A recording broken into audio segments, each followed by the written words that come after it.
언제 어떻게를 모른 채로 내가 믿는 이 대상을 의지하고 인정하며 헤맬 수 있는 것이 믿음입니다.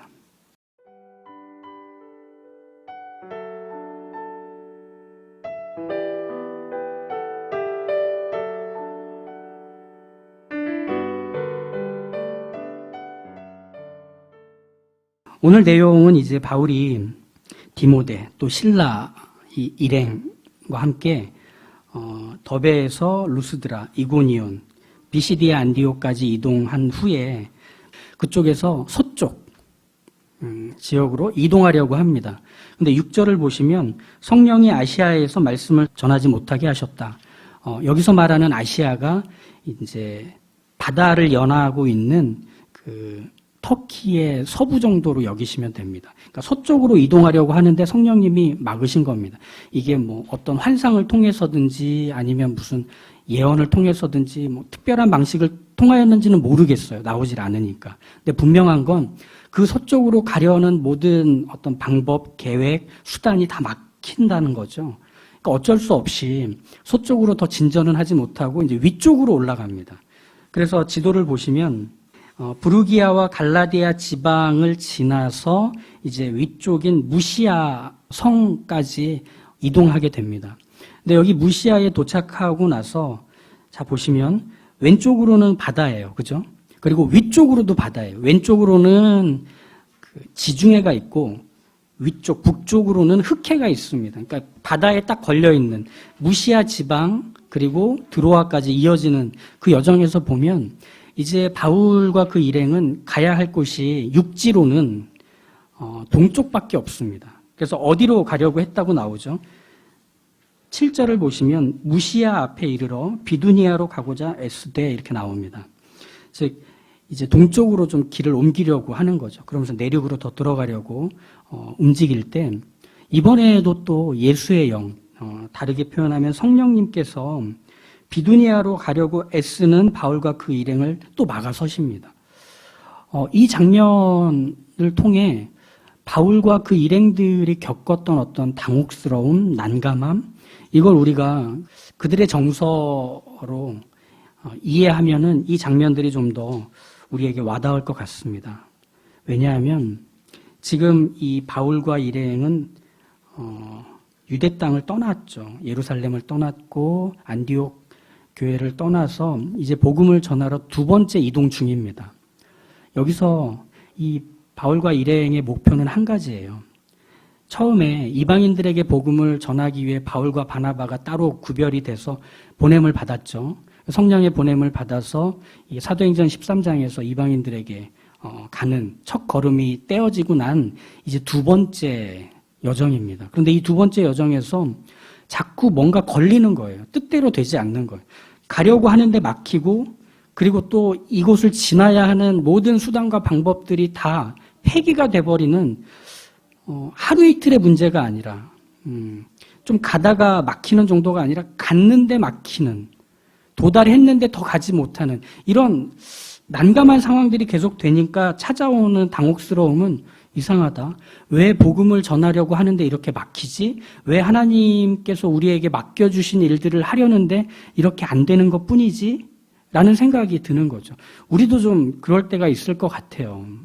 지금 바울과 그 일행들의 걸음은 사도들도 막을 수 없는 걸음 아니겠습니까? 이방인들에게 복음을 전한다는데. 그리고 어떤 그리스도인들이 이 바울과 바나바 일행이 복음 전하는 일들에 제지를 할 수 있겠어요? 오히려 더 지원을 하고 내가 해줄 수 있는 게 뭐가 더 없을지 그 사람들을 찾아가서 격려해주고 힘을 실어주지 않았을까요? 그런데 도리어 이곳으로 보내신 성령님이 자꾸 길을 막으시는 것 같은 이 상황들은 설명하기가 어려운 거예요. 왜 맡겨놓고 이러시지? 왜 하라고 해놓고 이렇게 풀리는 게 하나도 없지 하는 생각이 들 수밖에 없는 현장인 거예요. 여러분이 들으셔도 좀 이상하시죠? 이게 나 위해서 그런 거야? 하나님이 위해서잖아. 하나님이 이거 하라고 먼저 보내셨는데 왜 하나님 못하게 하시지? 당혹스러운 겁니다. 이 당혹감의 정서를 좀 갖고 있는 채로 이 내용들을 이어서 보십시오. 이 당혹감은 하루 이틀 쌓인 게 아닙니다. 한참 걸렸습니다. 당시에는 주로 걸어서 다녔기 때문에 걷는 시간만큼 서로가 계속 그 얘기를 했을 겁니다. 이거 어떻게 해야 되지? 이 다음은 어떻게 해야 되지? 우리가 뭔가 문제가 있나? 아니면 지금이 아닌가? 막 복잡한 생각들이 이어졌겠죠. 그래서 복음을 전하는 일로 부름을 받았던 바울과 일행에게 자꾸 이렇게 제한되고 막히고 폐기되는 상황들은 오히려 그들로 하여금 더 애쓰게 만드는 결과를 냈습니다. 그래서 7절을 보시면 무시아에 도착한 것도 열심히 달려갔어요. 이제 거기서 무언가를 하려고 시도하죠. 그게 뭐죠? 비두니아로 가는 거죠. 동쪽으로 이동하는 거죠. 그런데 그 동쪽으로 이동하려고 어떻게 하느냐면 애쓰고 힘쓰기 시작합니다. 이전보다 더 힘을 내기 시작합니다. 우리가 뭔가 좀 부족했나 보다라고 여겼겠죠. 그런데 거기도 못 갑니다. 우리가 먼저 하나님께서 우리에게 맡겨주신 일이라고 여겨지는 것, 내가 하나님의 자녀로 해야 되는 일이 있다고 여겨질 때 그것이 제한되고 막히면 가장 먼저 보이는 우리의 반응은 애써 보는 겁니다. 노력을 더 해보는 겁니다. 뭔가 이렇게 채워지지 않은 것 같아서 더 뚫고 가보기 위해서 몸부림을 치는 겁니다. 오히려 이런 모습은 우리에게 참 신앙의 모습처럼 여겨져요. 그런데 그 애쓰는 모습까지 치열하게 막아서시는 성령님을 대한다면 그때부터는 정말 할 말이 없는 거죠. 지금까지와는 너무 다른 상황인 거예요. 한번 우리 초반으로 그 기억을 돌려서 생각해 볼까요? 초반에는 성령님이 어떻게 일하셨느냐면 그 자전거를 탈 때 뒤에서 몰아치는 바람처럼 일하셨어요. 성령님이 초반에 사도들과 제자들이 복음을 전하는 일에 이런 방식으로 일하셨습니다. 베드로에게도 그랬고, 그리고 빌립에게도 그랬고, 바울에게도 그랬고, 성령님께서 데리고 가십니다. 여기서 복음을 전해라. 이 사람을 만나라. 이때 여기 있으면 누군가에게 복음을 전할 기회를 얻게 될 거다. 그래서 여기로 가라, 저기로 가라, 이걸 해라, 저걸 해라. 계속 성령님께 이렇게 막 끌려다니듯이 성령님이 뒤에서 몰아쳐 오시는 바람처럼 막 이렇게 떠밀려 가듯이 사역들을 했습니다. 근데 지금 어떤 모습이냐면 역풍을 맞은 겁니다. 마주오는 바람처럼 성령님이 계속 저지하시는 거예요. 안 돼, 못 가. 그러니까 이걸 이해할 수 있는 방법이 없는 겁니다. 그죠? 이전에 그가 경험했던 어떤 그 신앙의 경험, 기적의 경험, 그리고 성령님이 복음을 전하라고 하실 때의 어떤 기억들을 다 떠올려 봐도 지금 이걸 어떻게 풀어가야 될지 도무지 막막한 거죠. 뭐가 문제인지를 알 수가 없는 거죠. 사실 처음부터 성령님이 비시디아 안디옥에서 아시아로 갈 때 딱 나타나셔서 바울아, 실라와 디모데를 데리고 아시아가 아닌 마게도냐로 가라. 이렇게 했으면 사실 너무 수월하지 않았을까요? 그리고 그렇게 해주셔야 지금 이렇게 열심을 내는 복음을 전하는 사람들의 걸음이 주춤주춤하지 않겠죠. 어떻게 하면 빨리 마게도냐로 갈 수 있을까? 어떻게 하면 빨리 그 사람들을 만나서 복음을 전하고 더 깊이, 더 멀리 갈 수 있을까를 생각하지 않았을까요? 그게 더 효과적이고 효율적인 것 아닐까요? 근데 이상해요. 좌충우돌 하고 헤매게 만드세요. 그런데 그 헤매는 자리마다 이 믿음의 사람들은 어떻게 하죠? 더 몸부림을 쳐요. 더 애를 써서 더 가려고 해요. 근데 성령님은 어디로 가라고 말을 안 하세요. 뭘 더 하라고 얘기하지 않으세요. 그게 바로 이들의 지금입니다. 그러면 왜 이렇게 하실까? 이게 오늘 우리가 봐야 할 내용입니다. 왜 이렇게 하시느냐 하면 성령님의 하시는 일의 방식은 한 발자국만 걸을 수 있게 빛을 비춰주시는 게 성령님이 일하시는 방식입니다. 무슨 말이냐면 주의 말씀은 내 발의 등이요 내 길의 빛이다 라고 하는 그 시편의 고백에서 발의 등이라고 하는 건 뭐냐면 양손 가득 짐을 들고 가는 한 사람을 한번 상상해 보십시오. 아니면 옛날에 이렇게 보찜을 머리에 지고 가시는 분을 한번 떠올려 보십시오. 손이 없어요. 그럼 밤길을 걸을 때 어떻게 해야 되죠? 등불이 필요한데, 후레쉬가 필요한데 그걸 들 손이 없잖아요. 그래서 예전에는 발등 위에다가 이렇게 등불을 하나 걸어두면서 내가 걸어가는 바로 앞에만 빛을 비췄다고 합니다. 그게 바로 발의 등입니다. 성령님께서 우리에게 또 이 믿음의 사람들에게 계속 하시는 방식은 이런 겁니다. 야, 너네 1년 후에 이런 일 있다. 5년 후에 이런 일 있다. 10년 후에 이렇게 된다. 그때 누구를 만나고 무슨 일을 겪게 된다라고 하며 우리에게 그 일들을 맡겨주시면서 미래에 있을 일들을 이렇게 플랜을 미리 소개하시는 방식이 아니라 내가 가고 있는 한 발자국만 내디딜 곳에만 빛을 비추신다는 겁니다.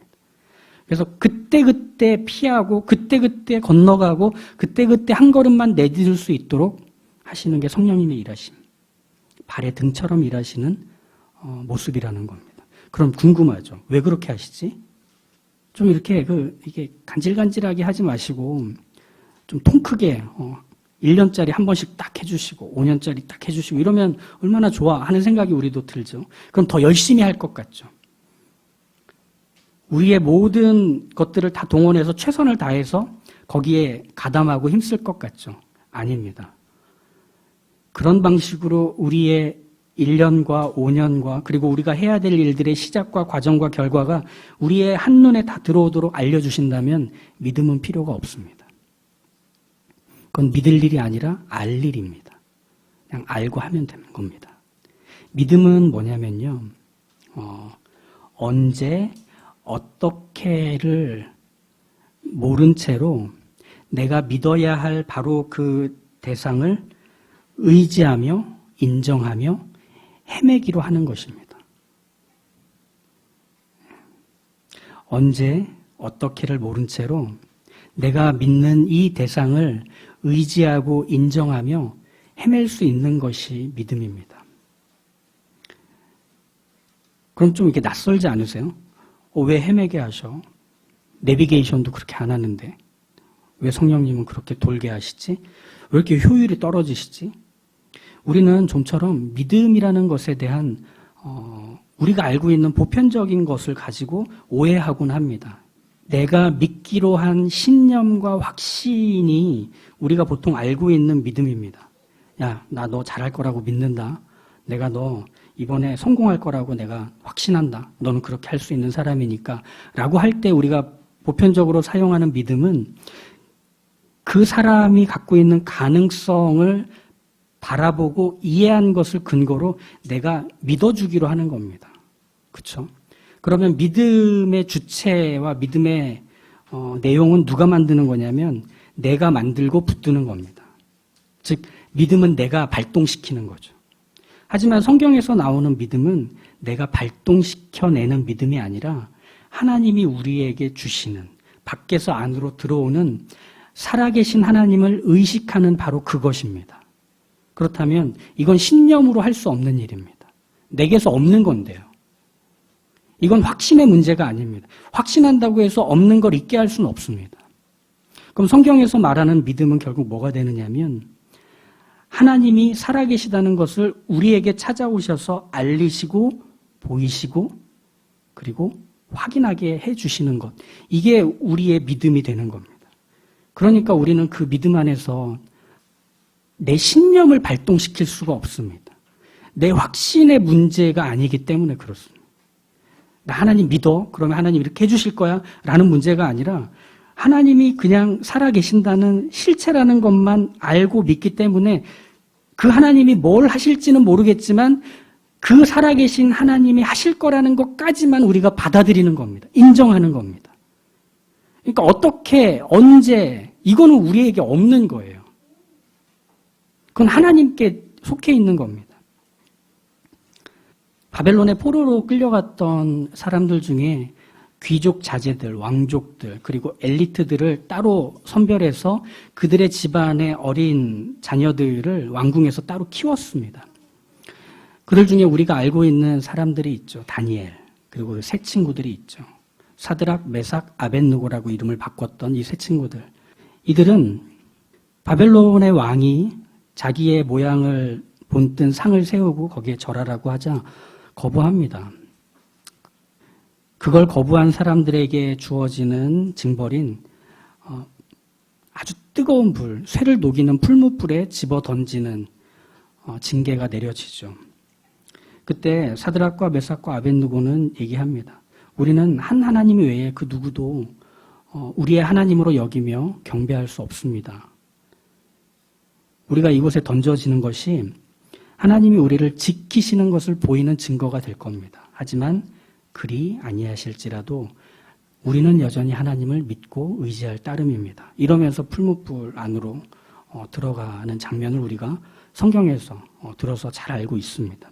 즉 사드락과 메삭과 아벳느고는 어떻게 언제의 문제를 자신들이 임의로 정하지 않습니다.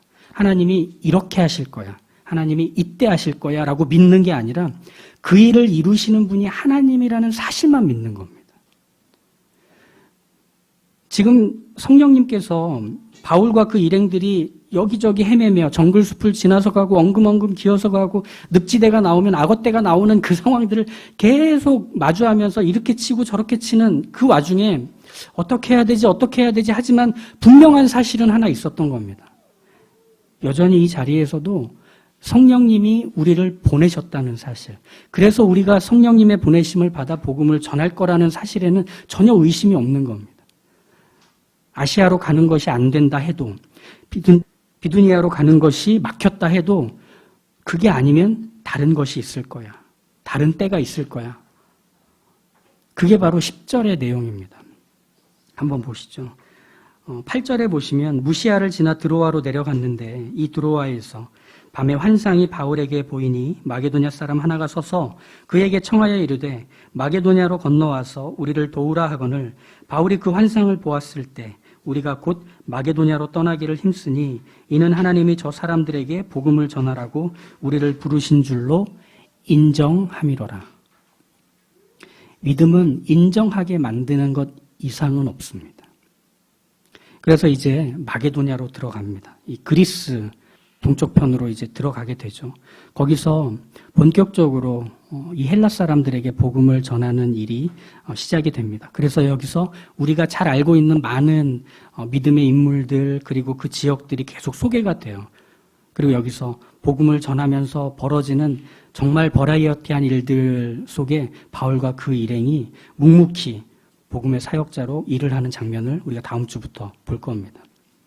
그런데 신기한 건 뭔지 아세요? 조금이라도 일찍 들어갔다면, 조금 늦게 들어갔다면, 아니면 다른 방법으로 들어갔다면 이 16장 이후에 만나게 될 사람들을 만날 수 있는 타이밍을 계속 늦게 맞게 될 겁니다. 아니면 못 만날 수도 있게 될 겁니다. 그러니까 이 타이밍이 어떤 거냐면 왼쪽과 오른쪽에서 서로 눈을 감고 바늘 하나를 들고 달려와서 그 바늘 끝이 서로에게 딱 맞는 것 같은 타이밍입니다. 그러니까 성령님께서 하시는 일은 뭐냐면 막으시는 일이 성령님께서 하시는 일이 아니라 바로 그 사람에게 복음이 전해지고 바로 그 지역의 사람들이 하나님을 믿게 되는 그 일이 일어나도록 하시는 데 있어서 가장 완벽하고 가장 선하고 그리고 가장 부족함이 없는 방식과 때의 일을 이루시는 겁니다. 우리는 몰라도 말이죠. 그게 바로 믿음입니다. 언제, 어떻게를 믿는 것이 아니라 그걸 이루시는 분의 선하심을 믿는 겁니다. 그걸 이루시는 분의 아름다움과 거룩함을 의지하는 겁니다. 이게 믿음입니다. 즉 믿음은 믿는 대상에게만 집중하고 그래서 그 믿는 대상으로 하여금 우리가 그렇군요라는 그 인정과 고백을 받아내게 하시는 그 반복이 우리의 믿음의 삶입니다. 처음 이제 교회를 개척하고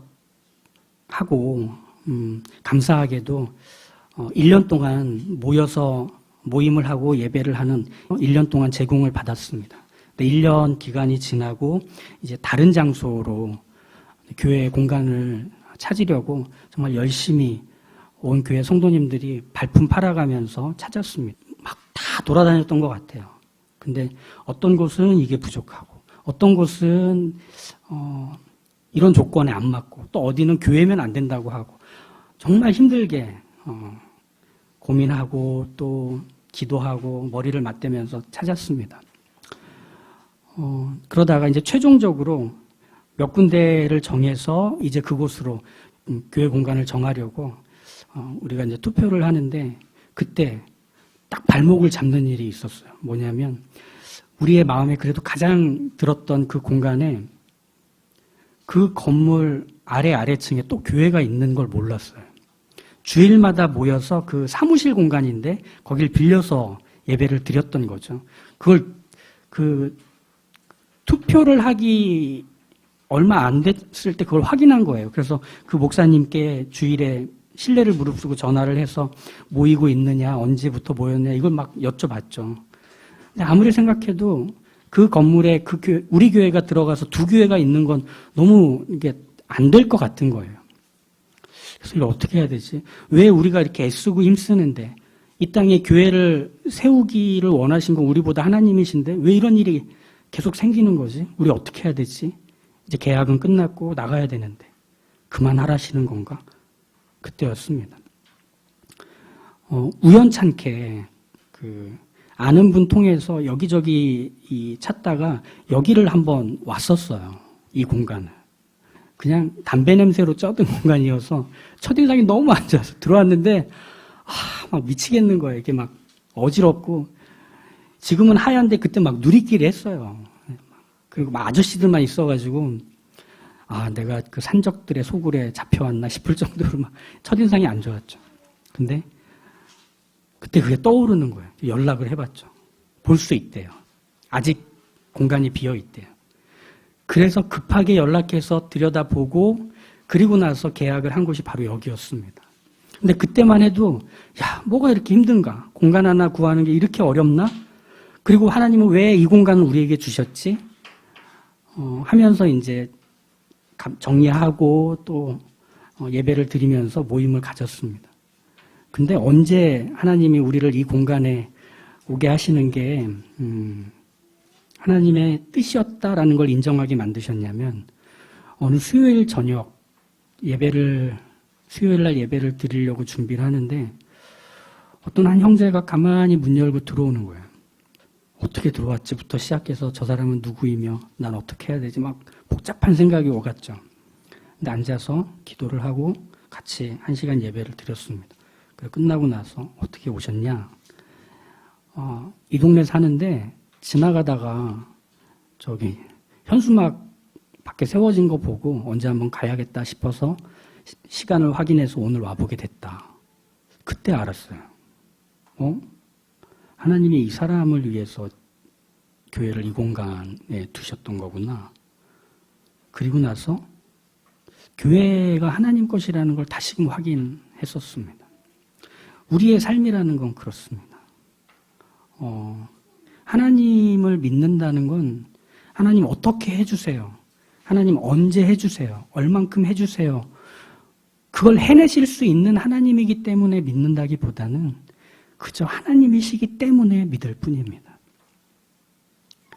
우린 그게 언제 일어날지 어떻게 일어날지 잘 모르겠습니다. 그렇지만 가장 적확한 때에 가장 확실한 방법으로 그리고 모두가 다 웃을 수밖에 없는 결과로 우리에게 안기시는 하나님이십니다. 우린 그걸 기대합니다.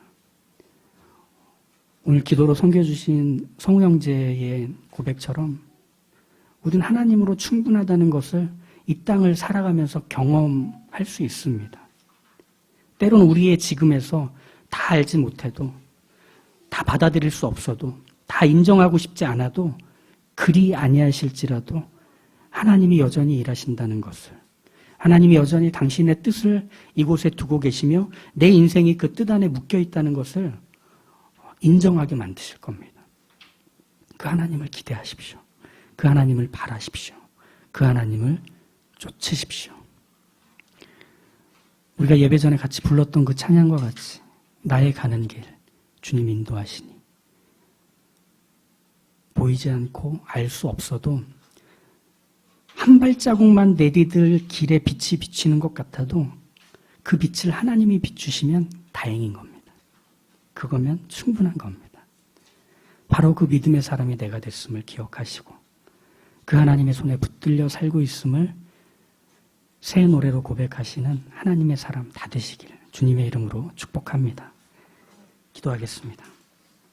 하나님 아버지, 오늘 저희에게 말씀을 통해 알게 하시니 감사합니다. 바울과 그 일행들이 겪었던 일들이 저희에게도 일어날 때가 많습니다. 하나님이 함께해 주시고 계신다는 것, 하나님이 감당하라고 맡겨주신 것들이 분명한데 일들이, 사람이, 자리가 자꾸 내가 계획하고 생각한 것에서 어긋납니다. 가는 걸음이 막히고 애를 쓰는데 길을 잃을 때도 참 많습니다. 왜 이러지 하면서 너무 당혹스럽고 답답해하는 저희들의 삶의 자리, 어쩜 그들이 갔던 모습과 비슷한가 모르겠습니다. 그런데 바울과 그 일행이 가야 할 곳은 마게도냐였고 만나야 할 사람들은 그들이 찾아와 줘야만 구원받을 마게도냐 사람들이었습니다. 주님, 저희의 판단과 결정이 틀린 건 아니지만 지금 해야 할 일이 있기 때문에 막으시고 허락하지 않으시는 하나님이라는 걸 오늘 말씀으로 알았습니다. 하지만 저희들은 너무 연약해서 이것만으로는 안 됩니다. 그러니 주님, 매 순간마다 선한 일을 이뤄가고 계시는 하나님을 볼 줄 아는 믿음을 주십시오. 가야 할 길을 내시고 계시는 그 하나님만을 향한 믿음의 눈을 뜨게 하여 주십시오. 이 세대가 살아가는 모습이 아닌 믿음의 방식으로 살아내라고 저희를 불러주셨으니 그렇게 살아가게 살아계신 하나님을 보는 믿음을 허락하여 주시옵소서. 하나님의 선하심을 인정하며 살게 해 주십시오. 무엇을 해야 할지, 어디로 가야 할지 물을 수밖에 없는 걸 하나님은 잘 알고 계시니 이 연약함과 깜깜함을 아시는 하나님, 저희 손 꼭 붙잡고 가야 할 그 길, 저희가 도착해야 할 그곳까지 이르도록 저희와 함께하여 주시옵소서. 예수님의 이름으로 기도합니다.